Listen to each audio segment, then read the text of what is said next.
श्याम की माँ। 10वीं रात। पर्णकुटी। मुझे भी ले चलो ना भैया, तुम रोज जाते हो कहानी सुनने के लिए, मुझे नहीं ले चलते। माँ, भैया को कहो ना मुझे भी ले चलने के लिए। बच्ची भाव के पीछे पड़ी थी। भाव उससे बोला, वहाँ ऊँघने लगोगी, क्यों चलना है तुम्हें वहाँ। भाव की माँ ने कहा, ले जाना इसे भी, सुनेगी। जो अच्छा होता है सबको वह सुनना चाहिए। मैं भी चलती, लेकिन घर का काम निपटने तक बाहर रात हो जाती है।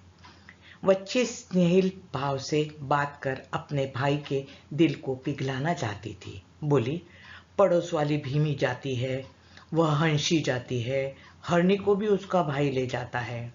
तुम मेरे भाई नहीं हो क्या? चलो फिर। लेकिन वहां जाने के बाद घर चलो, नींद आ रही है, कहा तो याद रखना। इस प्रकार चेताकर बच्ची को भी उसका भाई आश्रम ले गया। आश्रम में चल रही कहानी रूपी प्रवचन सुनने के लिए अब और बच्चे भी आने लगे थे। जिसके पास समय होता था वे बड़े लोग भी आने लगे थे। बच्ची और उसका भाई आए, तब तक कहानी की शुरुआत हो चुकी थी। आखिर मेरे पिताजी को उनके भाइयों ने घर से भगा दिया। गृह युद्ध। भारतवर्ष में अंतःकलह बहुत अधिक होते हैं। भाई भाइयों के बीच का बैर कौरव पांडवों के समय से है, आज भी है। जहां भाई भाई के बीच प्रेम नहीं, वहां स्वतंत्रता कैसे बसेगी, मोक्ष कैसा रहेगा। जिस घर में मेरे पिताजी का जीवन गुजरा, वह छोटे से बड़े हुए। जिस घर में 30 वर्षों तक उन्होंने सबकी गृहस्थी अच्छे बुरे ढंग से ही सही चलाई, जिस घर में उन्होंने खुद इमली की दाल खाकर औरों को दूध दही खिलाया, जिस घर में रहकर उन्होंने भाई बहनों के ब्याह रचाए, उनके शौक पूरे किए, उसी घर से निकल जाने के लिए उनसे कहा गया। उसी घर में माँ को भी अपमान भरे बोल सुनने पड़े। हम उस समय छोटे थे। माँ उस दौर की का अलग होने की बातें जब बताती तो उनकी आंखों में आंसू छलक आते। वह दिन मुझे आज भी याद है। हमारे गांव में माघी चतुर्थी का उत्सव था। गणपति का सार्वजनिक उत्सव भाद्रपद पद में ही होता था। महाड़ के थारप ने यह मनौती मांगी थी। उस वक्त मशहूर राष्ट्रीय कीर्तनकार अभ्यंकर हमारे गांव आए हुए थे।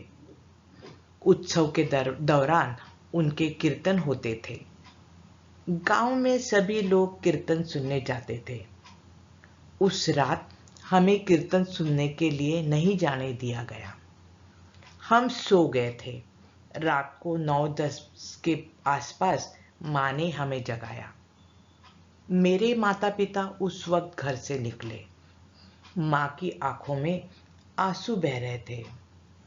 जिस घर में रहकर उसने मुरी गाय का दूध दुहा, नौकरों को भरपेट खाना खिलाया, जिस घर में किसी जमाने में वह सोने से सजी रही, उस घर को छोड़कर वह जा रही थी।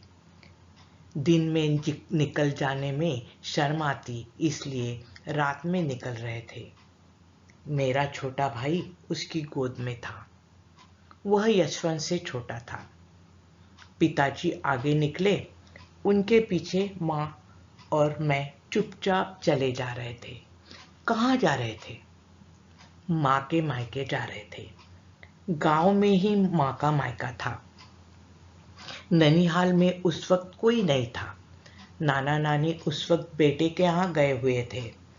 कुछ दिनों बाद वे लौटने वाले थे। रात रात में लुकते छुपते हम नाना जी के घर गए। मंदिर में आनंद मनाया जा रहा था, लेकिन हम जैसे सुलभ मन से हुए वन में जा रहे थे। भगवान की इस धरती पर एक ही समय कई खेल चलते रहते हैं। नए घर की अब आदत हो गई, लेकिन माँ के चेहरे की उदासी अब भी कायम थी। कुछ दिनों बाद नानी लौटी। मेरी नानी हमसे बहुत प्यार करती थी, लेकिन थोड़ी जिद्दी थी। मेरी माँ नानी के साथ जहाँ तक संभव हो मिलजुल कर रहती। अपनी हालत का उन्हें एहसास था। माँ को मायके में रहना बिल्कुल अच्छा नहीं लगता था। मन हमेशा मानो उन्हें काटता रहता था। पति के साथ मायके में रहने से मौत भली, ऐसा उसे लगता। वह बहुत स्वाभिमानी महिला थी। एक दिन नाना नानी मंदिर में पुराण सुनने गए थे। बरामदे में बैठकर पिताजी हिसाब लिख रहे थे। माँ वहां चली आई और उसने कहा, अब मुझसे यहाँ रहा नहीं जाता है। अगर आपको लगता है कि मैं जिंदा रहूं तो अपना घर बनाओ, यहाँ खाना पीना अखरता है। पिताजी ने कहा, हम अपना ही तो चावल खाते हैं ना, यहाँ बस रहते हैं। घर बनाना कोई खेल मस्करी तो नहीं। तुम महिलाओं को कहने में क्या जाता है? पुरुषों की मुश्किलों का तुम्हें क्या पता? माँ ने एकदम गुस्से में आकर कहा, तुम पुरुषों में स्वाभिमान ही नहीं है। मेरे पिताजी ने दुखी होकर लेकिन बिल्कुल शांति से कहा, हमें स्वाभिमान नहीं? क्यों, हम क्या इंसान नहीं हैं? दरिद्र इंसान का सारी दुनिया अपमान करती है। फिर तुम क्यों नहीं करोगी? करो, तुम भी अपमान करो। तुम भी जो मन में आए बोलो। पिताजी के शब्द सुनकर माँ रोने लगी। कहा, मैं आपका अपमान नहीं करना चाहती थी। आप मेरी बात को मन से न लगाइए, लेकिन मैं यहाँ रहना नहीं चाहती। मुझे भी यहाँ रहना क्या अच्छा लगता है, लेकिन अपनी हालत कैसी है तुम जानती हो ना। कर्जा है, उसका ब्याज भी नहीं दे पा रहे हैं। घर बनाएंगे कैसे? ऐसे वैसे जानवर के गोद की तरह तो नहीं बनाना है ना घर। वैसे घर में रहना भी तो अपमान ही है, माँ को समझाते हुए पिताजी ने कहा। जानवरों का वाड़ा भी चलेगा, बस वह अलग हो और अपना हो। बिल्कुल सादी घास फूस की कुटिया बनाइए, वहां रहने में मुझे अपमान नहीं महसूस होगा। लेकिन इस तरह मायके में आकर रहना ठीक नहीं है। कल को मेरे भाई की बेटियां आएगी तो वह भी अपमान करेगी कभी। हम पहले ही यहाँ से निकल जाए। बड़े घर में रहने से अपनी घास फूस की कुटिया ही में रहना बेहतर है। ऐसी कुटिया बनाने में अधिक खर्चा नहीं आएगा। ये मेरी चूड़ियाँ लीजिए, कंगन लीजिए, कम पड़े तो नथनी भी बेच दीजिए। नथनी न हो, कंगन न हो तो कोई फर्क नहीं पड़ता।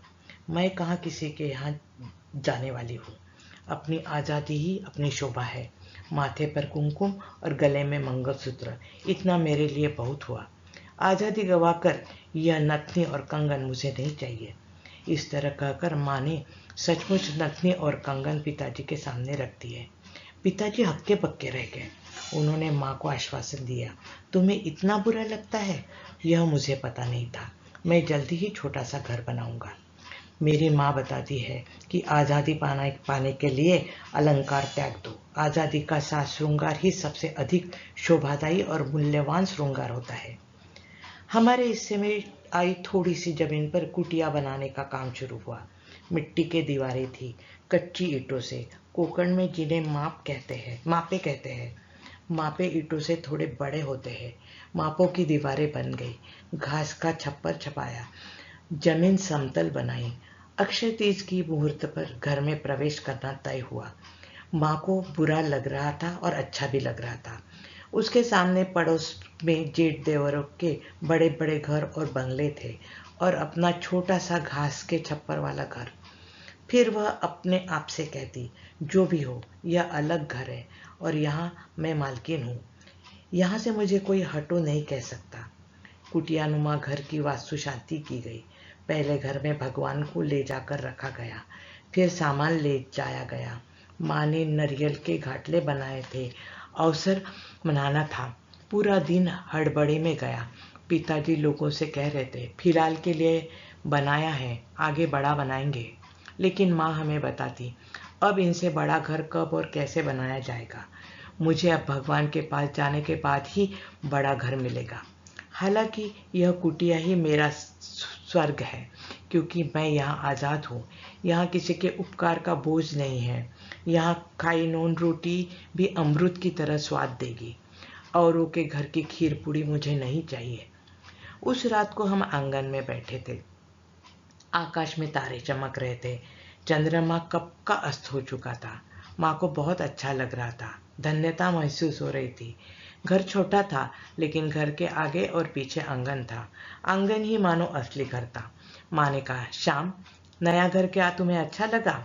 मैंने कहा, हाँ, अच्छा है अपना घर। गरीबों के घर ऐसे ही होते हैं। अपनी मथुरी का घर ऐसा ही है। उसे हमारा घर बहुत अच्छा लगेगा। मैंने जो कहा वह सुनकर माँ को क्या बुरा लगा? जो मथुरी हमारे घर धान कूटने आती थी, उसके घर जैसा हमारा घर नहीं। माँ को बुरा नहीं लगा। उसने कहा, हाँ, मथुरी गरीब है, लेकिन वह मन से अमीर है। हम भी इस छोटे से घर में रहकर मन से बड़े होंगे, मन से अमीर बनेंगे। हाँ, हम मन से अमीर बनेंगे, सच में, मैंने कहा। इतने में आकाश से एक तारा टूटा। माँ बहुत गंभीर हो गई। छोटे भाई ने कहा, माँ, देखो कितना बड़ा तारा था। माँ गंभीर ही थी। उसने कहा, श्याम, वह तारा यह तो नहीं बता रहा कि तुम्हारी माँ के जीवन का तारा जल्दी ही टूटने जा रहा है। वह ऊपर का बड़ा सुंदर आकाश मुझे ऊपर तो नहीं बुला रहा। कहीं यह गिरता तारा मुझे बुलाने के लिए तो नहीं आया? नहीं माँ, वह तो हमारा स्वतंत्र घर देखने आया है। उसे हमारा सादा घर, यह आजाद घर स्वर्ग से अधिक अच्छा लगा होगा। यमुना के पानी में जब गोपाल हाथ धोया करते थे, तब पानी में गिरे अनाज के कण खाने के लिए स्वर्ग से भगवान आया करते थे। ऐसा हरिविजय में कहा है ना? उसी प्रकार हमारा घर देखने के लिए तारे आते हैं, क्योंकि हमारे घर में प्रेम है, तुम हो, मैंने कहा। मेरी पीठ पर अपना वात्सल्य से भरा हाथ फेरते हुए माँ ने कहा, श्याम, तुम्हें यह सब बोलना सिखाया किसने? कितनी सुंदर और मीठी बातें करते हो।